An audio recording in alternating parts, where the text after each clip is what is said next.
અમદાવાદ શહેરમાં રાત્રે પોલીસનું સઘન કોમ્બિંગ અને વાહન ચેકિંગ હાથ ધરવામાં આવ્યું। પોલીસ દ્વારા શહેરના વિવિધ વિસ્તારના 150 પોઈન્ટ નક્કી કરવામાં આવ્યા। સ્થાનિક પોલીસ સાથે મળીને વાહન તપાસ અને કોમ્બિંગ કરવામાં આવ્યું। રાતની વાત કરીએ, રાત્રે 12 થી 2 વાગ્યા સુધી પોલીસ નાકાબંધી કરી અને વાહનો તપાસ્યા। 49 પોલીસ સ્ટેશન હદ વિસ્તારમાં 50 પોલીસ કર્મીઓની ટીમ બનાવાઈ, જેમાં અમદાવાદના વિસ્તારો જેવા કે Sindhu Bhavan, SG highway, CG road, SP ring road સહિતના જે સ્થાન છે ત્યાં તપાસ હાથ ધરવામાં આવી। અમદાવાદ શહેરને વધુ સુરક્ષિત રાખવા માટે પોલીસની આ કવાયત જોવા મળી રહી છે। નાઇટ કોમ્બિંગ અને આ વાહન ચેકિંગ હાથ ધરાયું।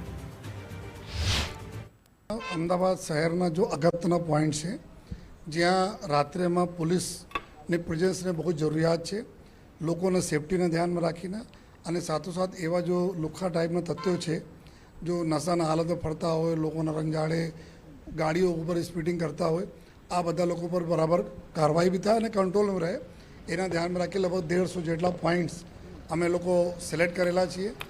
જો કે લગભગ 50 પોલીસ સ્ટેશન છે શહેરમાં, તો 50 પોઈન્ટ ડેલી જો અમે લોકો રોટેટ કરતા રહીશું।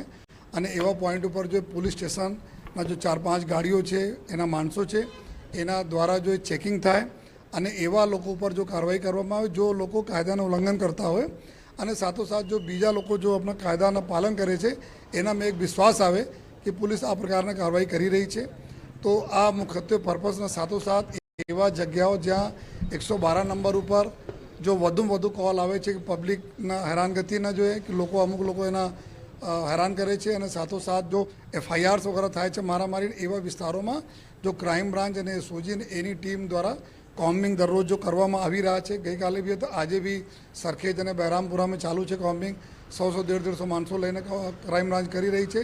તો આ જો કાર્યવાહી અમે લોકો દરરોજ કરવાના છીએ, જેથી લોકોમાં એક ભરોસા બી રહે, અને સાથોસાથ જે એવા જો તત્વો છે જો નશાકારક વસ્તુઓ લઈને જાય છે, ચાહે એમાં નાર્કોટિક્સ હોય, ચાહે દારૂ વગેરે હોય, એના ચાહે ધારિયા હોય, તલવાર હોય, છરી હોય, આ તમામ લોકો પર જો અમે લોકો એક ચેતવણી પણ આપીએ છીએ, આ બધા બંધ કરી દે, અધરવાઇઝ જો કાયદાના સામના કરવા માટે રેડી રહેશે।